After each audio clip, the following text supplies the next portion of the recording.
If you are new to this channel, I am an occultist. I've been a serious occultist for over 30 years now.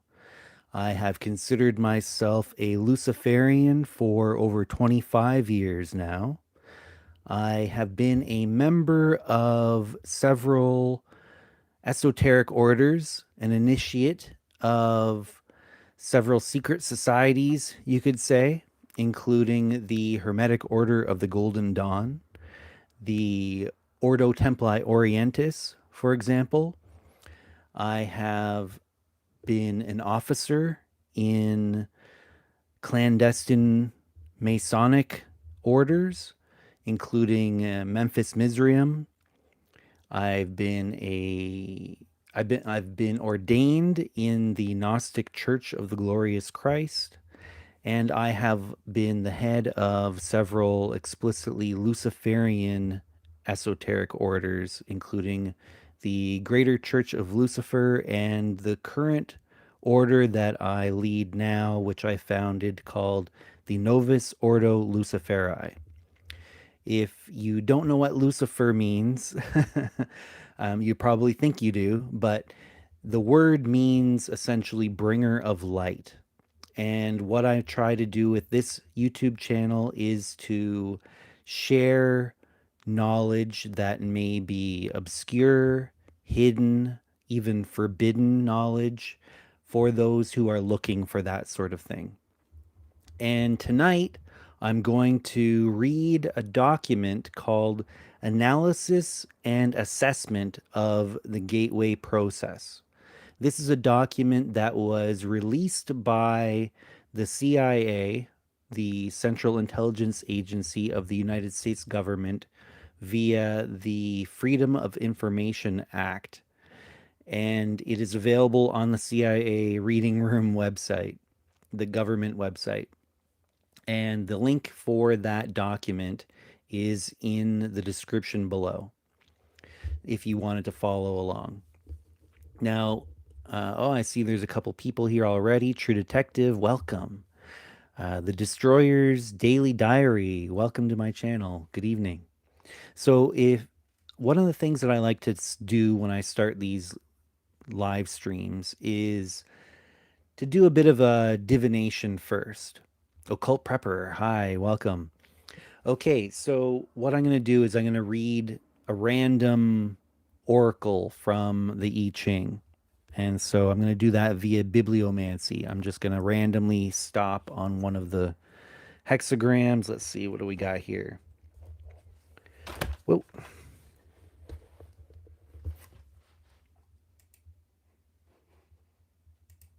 All right. Hexagram 29, the abyss. Oh, ominous. All right. The oracle states a primal chaos before creation, a dark night with no glimmer of moonlight, sinking into the depths of an abyss.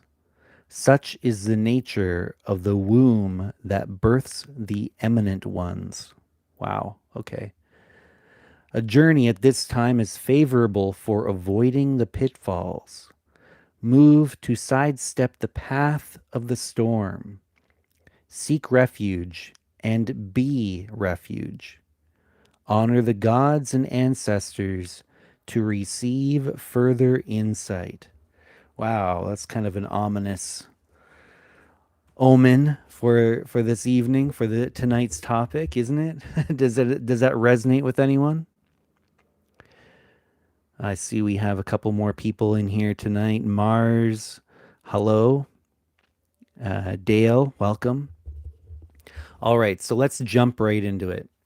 So, as an occultist, I have my own experience, and what I'm going to do is I'm going to use that experience to comment on what we find in this document here.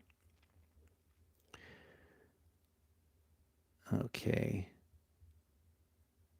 So, this is the analysis and assessment of the gateway process, and it was published on June 9th, 1983. to Commander, U.S. Army Intelligence Group, Fort Meade. Okay, I'm just going to wet my whistle here. Stay hydrated, folks. Just a reminder, if you haven't drank any water recently, have some water. It's good for you. All right. So the document here starts off with, you tasked me to provide an assessment of the gateway experience in terms of its mechanics and ultimate practicality. So, if you're not aware, the gateway experience or the gateway process is something taught by the Monroe Institute, and it's intended to trigger the out of body experience. Okay. Okay. As I set out to fulfill that tasking, it soon became clear that in order to assess the viability and practicality of the process, I needed to do enough supporting research and analysis to fully understand how and why the process works. Frankly, sir, that proved to be an extremely involved and difficult business. Initially, based on conversations with a physician who took the gateway training with me, I had recourse to the biomedical models developed by Itzkan Bentov to obtain information concerning the physical aspects of the process. Then I found it necessary to delve into the various sources for information concerning quantum mechanics in order to be able to describe the nature and functioning of human consciousness. Okay, so basically what he's saying here is that he didn't have any framework to understand what was going on here, so he did some research into biomedical science as well as quantum mechanics. So, back to the text. I had to be able to construct a scientifically valid and reasonably lucid model of how consciousness functions under the influence of the brain hemisphere synchronization technique employed by Gateway. So, what he's talking about here is the two hemispheres of the brain are brought into synchronization or harmony with each other as part of this process. Once this was done, the next step involved recourse to theoretical physics in order to explain the character of the time-space dimension and the means by which expanded human consciousness transcends it in achieving Gateway's objectives. Finally, I again found it necessary to use physics to bring the whole phenomenon of out-of-body states into the language of physical science to remove the stigma of its occult connotations and put it in a frame of reference suited to objective assessment. So what he's saying here basically is that he didn't want to use occult terminology in his report. And so he had to come up with terminology that wouldn't have the stigma of occult practice associated with it. So he's come up with his own lingo, essentially, or suitable terms to describe the various different components of the practice. So what I'll do here is I'll translate it back into the occult terms for you, so you can find you can use that as a reference. And if, by the way, they're doing this in other realms as well. So this isn't the first time the government has changed the terminology of something in order to talk about it in a serious manner without the stigma. For example, the current investigations and information about UFOs. They use the term UAP now, which is instead of unidentified flying object, and UFO, of course, has quite the stigma attached to it. They're now using the term UAP, which was unidentified aerial phenomenon, and now it's changed again to unidentified anomalous phenomenon. So they use these euphemisms in order to kind of get around the stigma of some of these words that have built up a certain aura or vibe to it. All right. I began the narrative by briefly profiling the fundamental biomedical factors affecting such related techniques as hypnosis, biofeedback, and transcendental meditation so that their objectives and mode of functioning could be compared in the reader's mind with the gateway experience as the model of its underlying mechanics was developed. Um, so, yeah, hypnosis, biofeedback, transcendental meditation are things that he referenced, or the author of this report referenced when coming up with information. Okay. Additionally, that introductory material is useful in supporting the conclusions of the paper. I indicate that at times these related techniques may provide useful entry points to accelerate movement into the gateway experience. Now, if you are interested in learning about things such as self hypnosis, meditation, lucid dreaming, astral projection, which is another name for out of body experience, which we're talking about here in this, which what the gateway experience or gateway process is intended to produce. You can actually join the Novus Ordo Luciferi, and there are courses. There is one that gets into lucid dreaming and astral projection, for example, that has 8 hours worth of material, video material.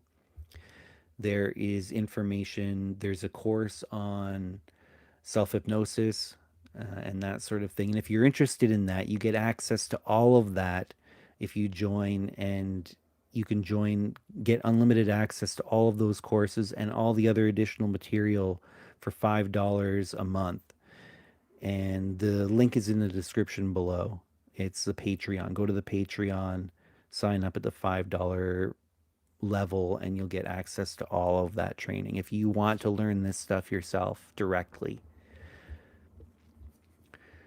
Okay, moving on here. Niels Bohr, the renowned physician, once responded to his son's complaints about the obtuse nature of certain concepts in physics by saying, "You are not thinking, you are merely being logical."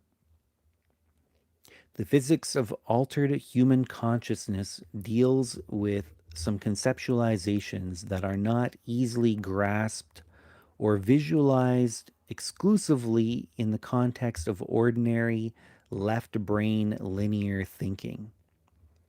So, to borrow Dr. Bohr's mode of expression, parts of this paper will require not only logic, but a touch of right brain intuitive insight to achieve a complete, comfortable grasp of the concepts involved. Nevertheless, once that is done, I am confident that their construction and application will stand up to the test of rational critique. So, in other words, he's saying that you need to use both sides of your brain, which, of course, is what the Hemisync or um, the Hemisync technology of the Monroe Institute utilizes to assist in achieving that out of body experience, or astral projection as it's called in occult circles. And that includes logical thinking as well as the intuitive side, the intuitive creative side as well. Let's see here. Paradoxically, having gone to such great lengths to avoid trying to render judgments based on an occult or dogmatic frame of reference, which is kind of funny because occultism isn't dogmatic, or at least Luciferianism is not dogmatic. There are, I suppose, forms of occultism that are dogmatic in that they have very strict rules and that sort of thing. But um, occultism in general is not dogmatic. It's more pragmatic in terms of using what works. So let me get back to it here. Paradoxically, having gone to such great lengths to avoid trying to render judgments based on an occult or dogmatic frame of reference, in the end, I found it necessary to return, at least briefly, to the question of the impact of the gateway experience on common belief systems. I did so because although it was essential to avoid attempting to render an assessment in the context of such systems, I felt that it was necessary after having completed the analysis to point out that the resulting conclusions do not any do not any violence to the fundamental mainstream of either Eastern or Western belief systems. So he's saying basically, if you are a religious person and you are a believer in either a Western or an Eastern religion, that you can practice this without violating the belief structure of your belief. Let's see here. Unless that point is clearly established, the danger exists that some people will reject the whole concept of the gateway experience in the mistaken belief that it contradicts and is therefore alien to all that they hold to be right and true.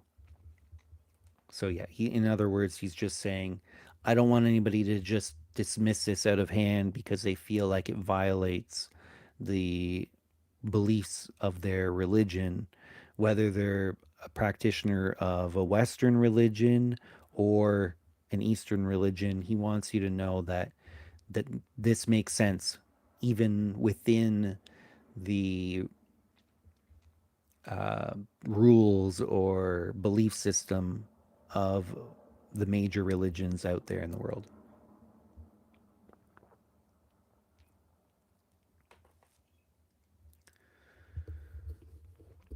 This study is certainly not designed to be the last word on the subject, but I hope that the validity of its basic structure and of the fundamental concepts upon which it is based will make it a useful guide for other U.S. INSCOM, so U.S. intelligence um, personnel who are required to take the gateway training or work with gateway materials.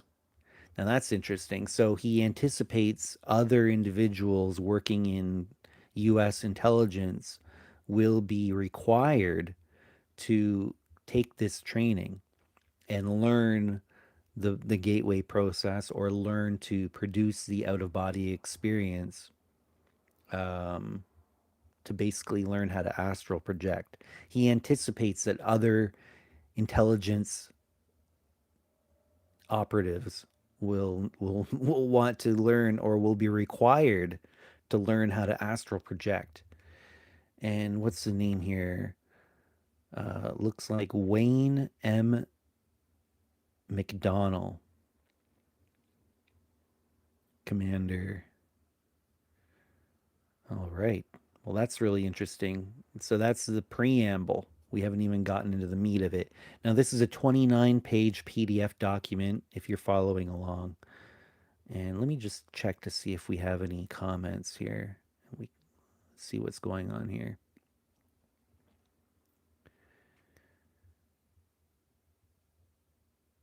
Oh, Wraith said interesting topic tonight. Welcome, Wraith. I'm glad you're here.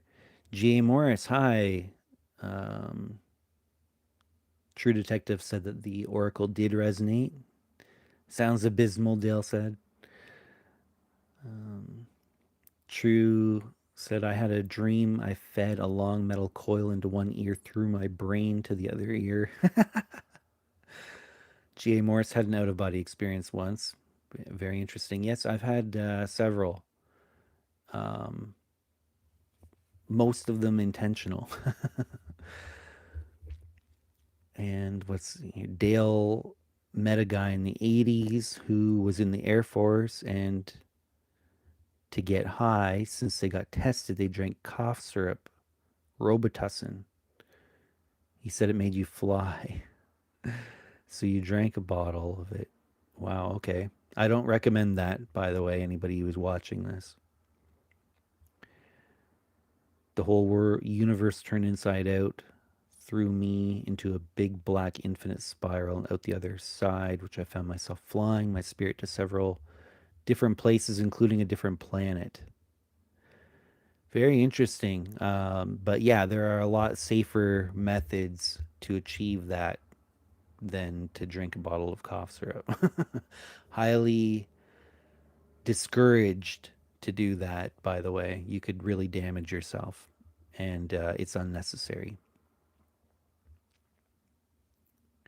Mars likes my eyeliner. Thank you very much. Let's see. All right, I think we're caught up on the messages.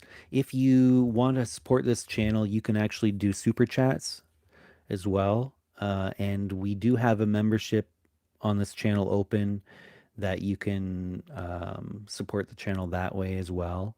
If you like this type of topic and you want to see more of it, you can click the like button. That's a free way of supporting this channel. There is a Patreon associated with it, which I mentioned earlier, and that's another way you can support what I'm doing here. I'm reliant entirely upon your contributions to do these to run this channel and to spend so much time as I'm able to do on that, which I do quite often. I do these live streams, and yeah, so if you want to get notifications of these live streams, I always post it on the Patreon and I make it a free public post. So if you just go to the Patreon, which the link is in the description, you can follow the Patreon as a free follower and you'll get those emails letting you know that there's going to be a live stream. And so you don't even have to pay to get those notifications. You could also subscribe to the channel and click the notification bell to get those notifications as well, to let you know when a live stream is going to come up. But let's get back to this document here. The Gateway Experience, Brain Hemisphere Synchronization in Perspective. Introduction. In order to describe the Monroe Institute technique for achieving altered states of consciousness, the Gateway Experience, involving brain hemisphere synchronization or Hemisync, the most effective way to begin is to briefly profile the basic mechanics which underlie operation of related methods such as hypnosis, transcendental meditation, and biofeedback. Now, if you're not aware of what biofeedback is, that is when you get hooked up to monitoring devices, especially an EEG that they put a bunch of different electrodes on different parts of your scalp, and then they can basically read your brainwave state, and then you can monitor your brainwave state either through, sometimes they have it translated into an audible tone or something like that, but often they have a screen which you can kind of observe as well. But that observation is the feedback, the biofeedback. So you can see in real time what brainwave frequencies your brain is producing. And through that, you can intuitively learn how to control those brainwave states. So you can figure out just through trying, essentially, and getting that instant feedback, the biofeedback, and eventually it kind of starts to make sense. And you're like, oh, okay, well, if I focus in a certain way, I can change the frequencies that my brain is producing. And you get to learn how to do that by having that biofeedback. So that's what he's talking about there. It is easiest to effectively describe what gateway is by beginning with a short description of those associated techniques that were, sorry, that that share some common aspects with the gateway experience, but which are nevertheless different. So he's saying that hypnosis, transcendental meditation, and biofeedback are not, they are related. There's some overlap there, and he wants to explain those before getting into the actual gateway experience. In this way, we can develop a frame of reference at the outset, which will provide useful concepts to explain and understand gateway by comparison as we proceed. So he's trying to develop a lexicon, I guess, things he can refer back to as he's explaining the gateway process. So he starts out with hypnosis. According to the theories of psychologist Ronald Stone and the biomedical engineering models of Itchak Bentov, hypnosis is basically a technique which permits acquisition of direct access to the sensory motor cortex and pleasure centers and lower cerebral, in brackets, emotional portions and associated pleasure centers on the right side of the human brain following successful disengagement of the stimulus screening function of the left hemisphere of the brain. That's a really fancy way of saying that you can somewhat bypass the conscious mind to get access to um, subconscious and unconscious functions of the mind and the brain through this technique. And access things that would normally be um, automatically, things that you would automatically get triggered, you could access them more directly. Okay, where is it here? The left hemisphere of the brain is the self cognitive, verbal, and linear reasoning components of the mind. It fulfills the function of screening incoming stimuli by categorizing, assessing, and assigning meaning prior to allowing passage to the right hemisphere of the mind. So it's saying basically there is a filtering process when you get stimulus, such as, watching this video, for example, your brain, or anything, observing anything, light coming into your eyeballs, that gets translated into a signal that travels down the optic nerve into the visual cortex, for example. And there's a filtering process that happens where the mind, and he's saying the left hemisphere of the brain does this, It filters out what it determines to be meaningful patterns in that data, and then it renders it out to into an experience and passes it to the right hemisphere of the brain.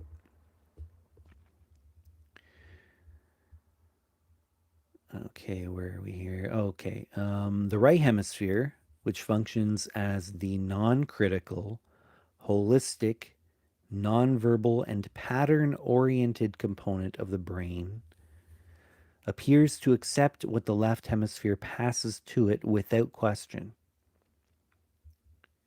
Consequently, if the left hemisphere can be distracted either through boredom or through reduction to a soporific semi sleep state, external stimuli, to include hypnotic suggestions, are allowed to pass unchallenged into the right hemisphere where they are accepted and acted upon directly. So basically, he's saying if you can distract that part of the mind that filters, you can sneak in information directly into the right hemisphere, or less, or the creative part of the mind, the intuitive part of the mind. You can put messages directly into the subconscious mind, you could say. If you can distract that filter, you can bypass that filter in a way through hypnosis. And what this is referred to typically as a post hypnotic suggestion. So once you get into a light trance state, like which was typified by alpha brainwaves or lower frequencies, then you can introduce a post hypnotic suggestion that will be accepted by the subconscious mind more directly and without filtering. The result may involve an emotional reaction originating in the lower cerebral region, sensory motor response requiring involvement of the cortex, and so on. Both the sensory and the motor cortices of the right cerebral portion of the brain contain a sequence of points known as the homunculus. That's an ancient alchemy term, actually, which basically means a miniature human. And he's calling a part of the mind the homunculus, which corresponds to points in the body. See Exhibit 1, next page. So if you're following along, you can look at that portion. Sorry, where am I? Okay, yeah. So basically, there is, okay, to use a pop culture reference from The Matrix, this would be the residual self image that Neo is like, I'm wearing clothes and I've got hair again, what's going on? And then Morpheus says, this is your residual self image. That's the homunculus that Wayne, I believe that was what his name was, the author of this report. That's what he's talking about there. Stimulation of the corresponding area on the cortex causes intermediate response in the associated portion of the body. Consequently, so what happens in the Matrix happens in the real world. So you know how in the Matrix, when they are affected in the Matrix, it has a physical effect on their physical body in the real world as well. That's kind of what he's talking about here.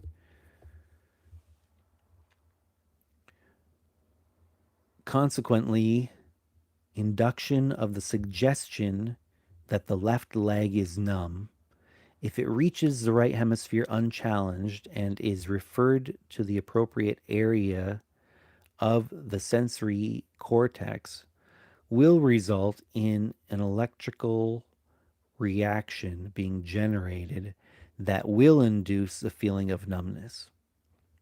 Similarly, the suggestion that the person is experiencing a general feeling of happiness and well being would be referred to the appropriate pleasure centers located in the lower cerebral portion or in the cortex of the right hemisphere, thereby inducing the suggested feeling of euphoria.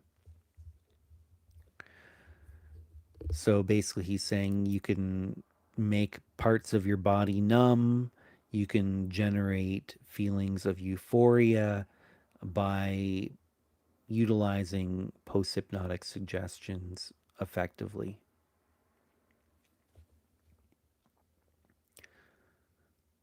Finally, suggestions such as one that informs the hypnotic subject that he enjoys enhanced concentration or powers of memory would be responded to in the right hemisphere by accessing unused information storage capacity normally held in reserve as a result of left hemisphere selection and control processes. So he's saying you can actually recruit um, underutilized portions of the mind if you can unlock those portions of unused portions of the mind through hypnosis if you know how to effectively um, produce that sort of post hypnotic suggestion. This aspect will become significant in the context of the gateway process when attention is given to explaining the way that hypnosis may be used to accelerate progress in the early stages of the gateway experience. Now, I want to remind you that this is an official government document from the United States government that the CIA produced through um, an experiment. And I believe that this was part of Project Stargate.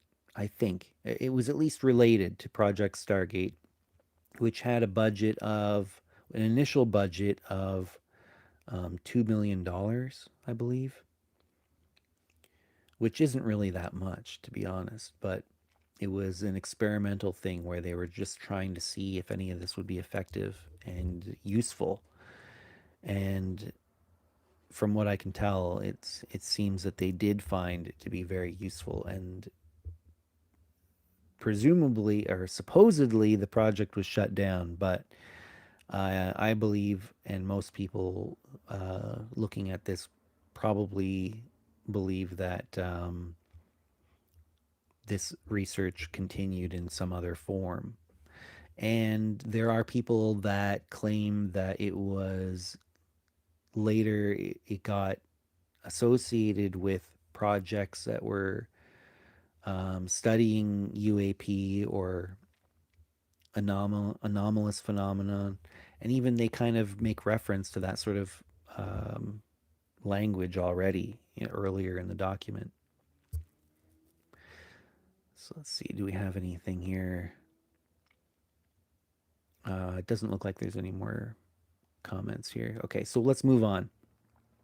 The next section, he talks about transcendental meditation.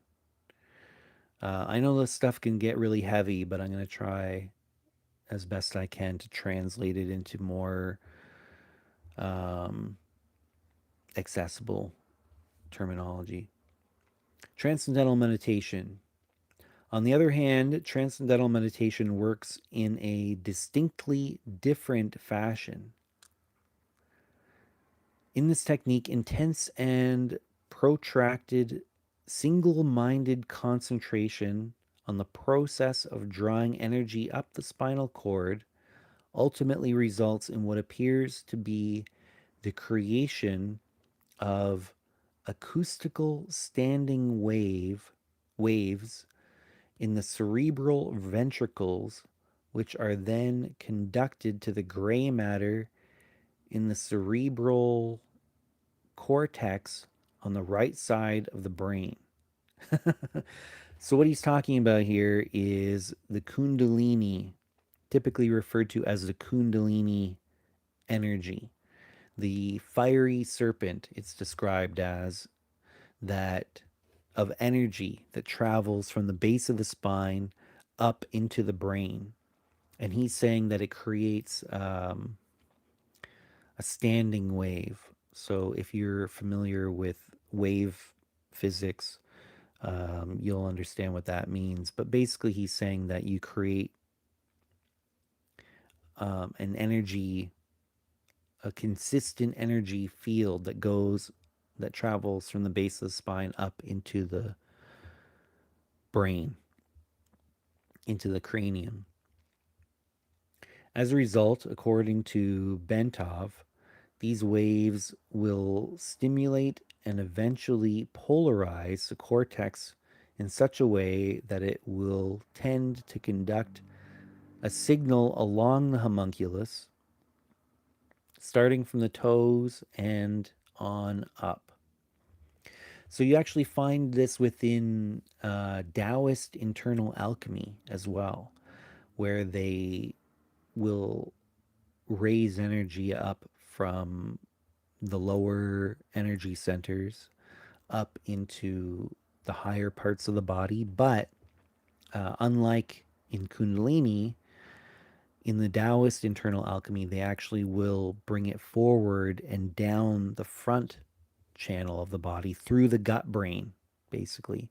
The neurons lining the entire digestive tract, which there's more neurons in the digestive tract that line the digestive tract from all the way from the esophagus all the way down through the colon and every that whole digestive tract. The lining of it has more neurons in it than are in the spinal cord and peripheral nervous system. So it is intensely lined with neurons, and that's why people call it the gut brain. So in Kundalini, which is more Hindu, you send it up the spinal column into the brain, into the cranium. But with Taoist internal alchemy, you do that, but then you also bring it down through the gut brain, and then it connects like two serpents biting each other's tail. And it forms this circuit within the body. Instead of just having one channel activated that goes up into the brain, in the Taoist version of that, it connects two channels that create a circuit that cycles the energy through your body. And in the Novus Ordo Luciferi, if you join that, there is a practice called the Stoking of the Black Flame, which is inspired by the Taoist version of that energy work practice. And it activates three primary energy centers and both channels and creates that circuit of energy within the body. Oh, he actually mentions Kundalini here. Let's continue. The Bentov biomedical model, as described in a book by Lee Sanella, MD, entitled Kundalini Psychosis or Transcendence, states that the standing acoustical waves are the result of the altered rhythm of heart sounds, which are occasioned by prolonged practice of meditation, and which set up sympathetic vibrations in the walls of the field filled. Oh, sorry. In This is pretty complex terminology here. Okay. It states that the standing acoustical waves are the result of the altered rhythm of heart sounds, which are occasioned by prolonged practice of meditation, and which set up sympathetic vibrations in the walls of the fluid filled cavities which comprise the third and lateral ventricles of the brain. So he's saying that when you meditate a lot, the heart produces certain vibrations, which then induce similar vibrations in the brain. Basically, is what he's saying in a nutshell, in so many words.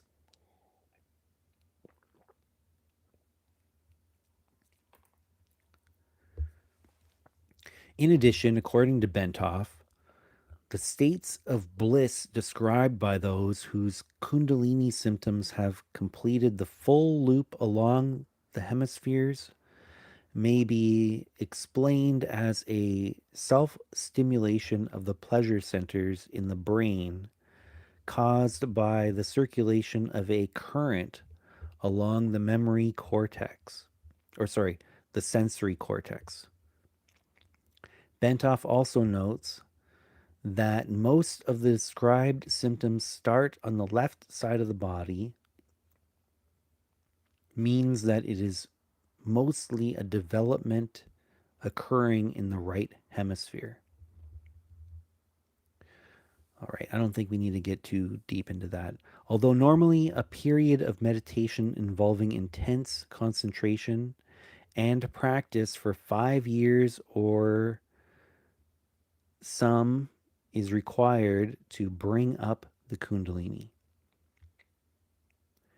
Bentoff states that exposure to mechanical or acoustical vibrations in the range of 4 to 7 hertz for protracted periods may achieve the same effect. Okay, so he's basically talking about brainwave states and that are associated with trance, what we would refer to as trance or a hypnotic state, um, like what we were talking about before, and that you can achieve that through um, either practicing meditation for many years, 5, it says in this, or you can actually introduce those frequencies from an external source, and you can kind of bypass the requirement for that long period of practice. Bentoff's, but the thing is, maybe you're not ready for it because he do mention psychosis, Kundalini psychosis. That's the name of the book, Kundalini psychosis or transcendence. So be careful if you're trying to induce this before you're ready for it, because it can be dangerous. But if you do it over a longer period of time, then you're conditioning your energy centers, you're conditioning your nervous system to be able to accept this type of higher levels of energy that are produced when the Kundalini, what's referred to as the Kundalini serpent energy that ascends the spine. The serpent is a symbol. It's an analogy, you could say, a way of visualizing that energy, those acoustical standing waves, as he refers to it in this document, that travel up the spinal column. Bentoff cites as an example repeated riding in a car whose suspension and seat combination produce that range of vibrations, or being exposed for long periods of time to these frequencies caused, for instance, by the air conditioning duct. So he's just talking about different ways that you could introduce these frequencies externally. And I think we're going to get into other ways as well, like through listening to certain frequencies of sound as well. You can also do certain frequencies of light that you expose yourself to. sometimes flashing at certain rates, sometimes, yeah, that's typically light flashing at certain rates, um, sound produced at certain frequencies. And the thing is, the range of hearing is below, sorry, that those frequencies may be below the range of normal hearing, but there are ways of getting around that through um, producing a beat frequency where you have one tone in one ear in a stereo sound and a stereo signal, and another tone in the other ear, which is off from the other one by, say, 4 hertz. So you could have, let's just make it easy, 100 hertz in the left ear and 104 hertz in the right ear. And then the brain will be able to um, will interpret that, and you'll actually sort of hear what's referred to as a beat frequency, which is that 4 hertz sound, which you normally can't hear with if you just put 4 hertz in your ears. Like if you produced a 4 hertz tone, you can't actually hear that. So you have to use tricks to get around the limitations of the human sense organs. He also notes that the cumulative effect of these vibrations may be able to trigger a spontaneous physio Kundalini sequence in susceptible people who have a particularly sensitive nervous system. So if you expose yourself to those frequencies for long enough, it can actually create a spontaneous Kundalini rising, or the energy rising up the spine. Now he's not mentioning that other circuit, the gut brain circuit that goes down the front to create a full circuit. But within the spine itself, there are sort of you kind of already have a dual. In Hinduism, they refer to it as Ida and Pingala, and that's kind of like almost like a twisted pair of a telephone line, or a double helix, if you want to refer to that shape. And it is that's the way that the energy goes. And so you kind of already have a dual nature to that, but um, in my mind, it's kind of incomplete. If you want to, if you really want to activate the energy centers in your body, then you should also activate the downward current and link it so that it cycles through both and creates this what's referred to as a microcosmic orbit, or the internal orbiting, which is like an analogy of planets orbiting the sun. You have the energy orbiting your core, by going up the spine and down the front, down the front channel of the gut. So then he goes into the biofeedback description. Let me see. Doesn't look like there's any more comments here. Okay, so we'll keep going. Biofeedback, the third consciousness altering methodology, which will be briefly described, is biofeedback. Biofeedback is somewhat unique in that it actually employs the self cognitive powers of the left hemisphere to gain access to such areas of the right brain as the lower cerebral, motor, and sensory cortices, and assorted pain or pleasure centers. So he's saying that you actually utilize the logical function of the mind to access the subconscious function, the subconscious functions.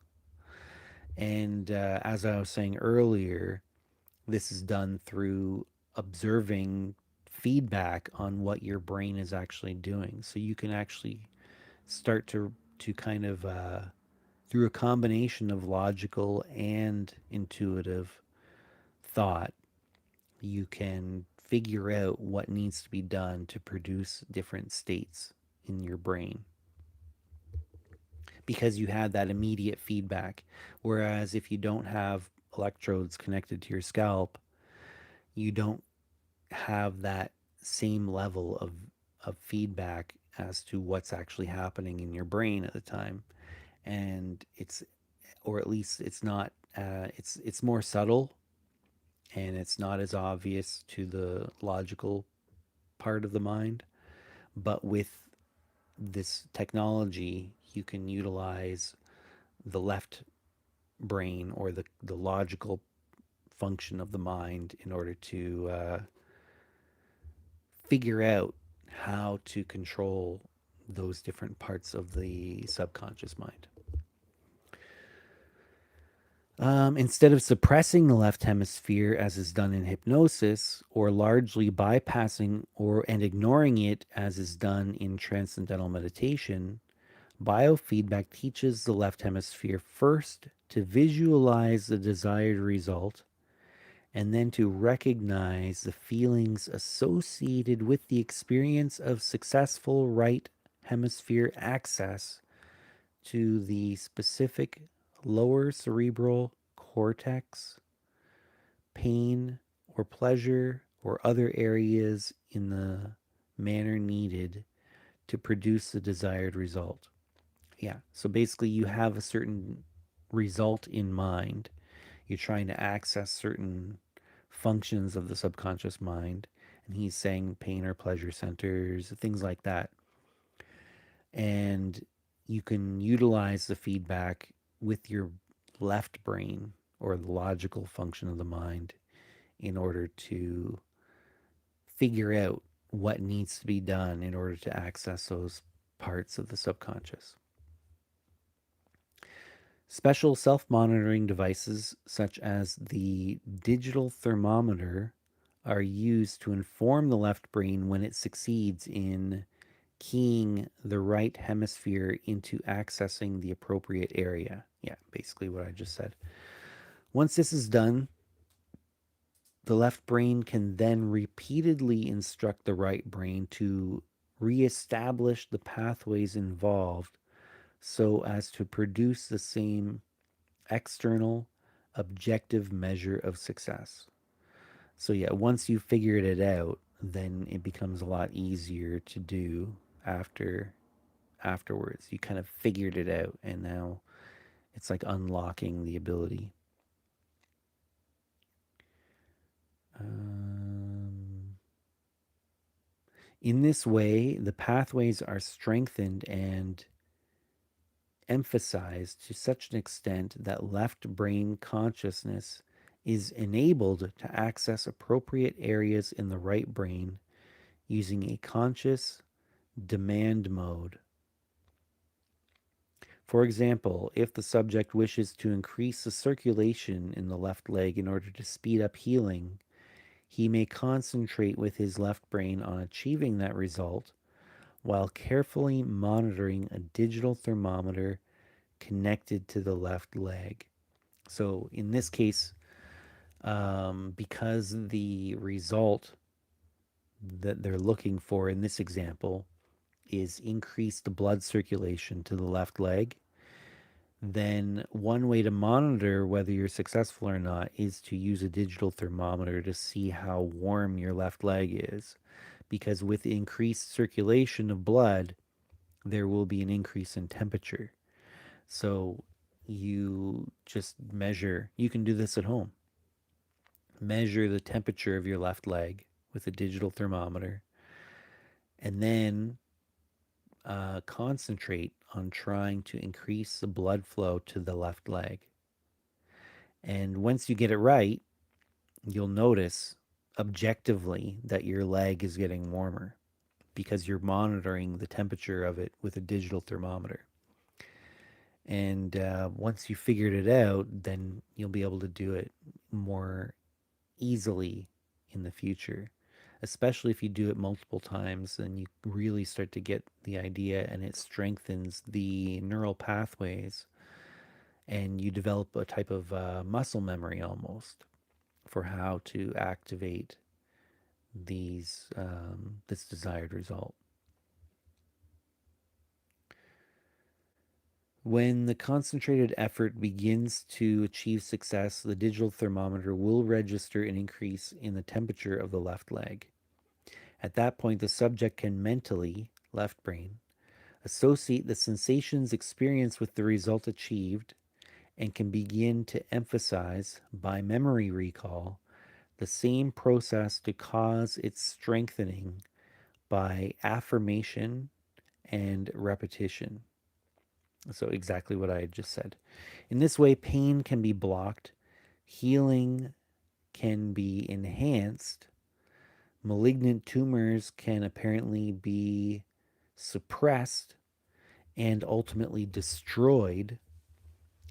The body's pleasure centers can be stimulated, and a variety of specific physiological results may be achieved.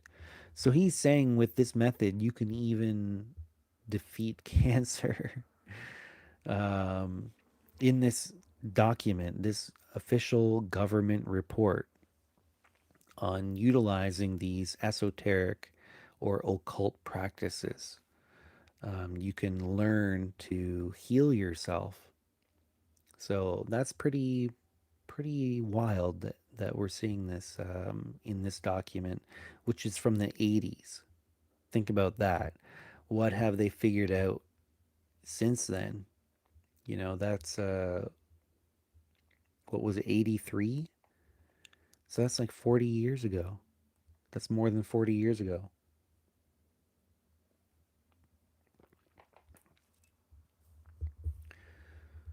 Kind of makes you think, right? In addition, biofeedback may be used to greatly accelerate achievement of deep meditative states, particularly for beginners who have no experience in meditative techniques and whose progress is that methodology and whose progress in that methodology is enhanced through effective visualization and external objective affirmation. So, what I was saying before was that the biofeedback was through EEGs, electrodes connected to the scalp, where you can read your brainwave states. The example that he gave about the leg was a far more simplified form of biofeedback, where you're getting feedback on how warm your leg is. But if you are trying to train meditative states, then you can use an EEG as your bio recording device that displays feedback for you. And then you can learn how to enhance. You can enhance your ability to enter meditative states with that. Display of the subject's brainwave patterns on a cathode ray tube, which is basically an old TV back in the day. Instead of having, OLED or whatever, they had cathode ray tubes. So basically, he's saying a television or a monitor of the type that they had back then. Display of the subject's brainwave pattern on a cathode ray tube has proven to be a laboratory validated means by which subjects may quickly learn to place themselves in profoundly relaxed states characterized by the sort of quietude and singularity of mental focus associated with advanced meditation. So, yeah, basically, he's saying that you if you are able to observe your brainwave states, you can progress a lot faster in figuring out how to achieve that advanced meditative states and it doesn't. You can accelerate your progress if you have that biofeedback.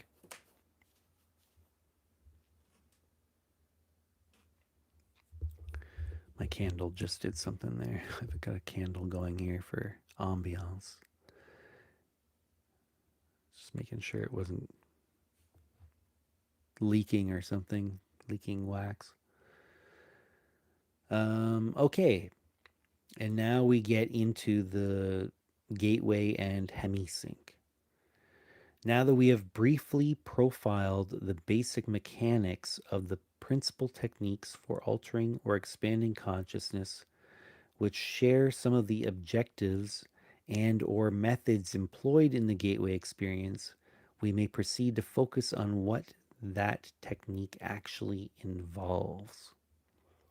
Fundamentally, the gateway experience is a training system designed to bring enhanced strength, focus, and coherence to the amplitude and frequency of brainwave output between the left and right hemispheres so as to alter consciousness, moving it outside the physical sphere so as to ultimately escape even the restrictions of time and space. That's quite the mouthful. So he's saying that if you can get the left hemisphere and the right hemisphere of the mind, of the brain, I should say, working in synchronistic harmony, if you synchronize them into such a level of harmony with each other that you can transcend time and space mental with your mind. So that's a pretty bold statement, um, coming from a top secret at one point, a secret document from a secret program run by the CIA, which later got declassified, and we're reading it now. So I think we've gone an hour. I noticed that a lot of the viewership has dropped off here.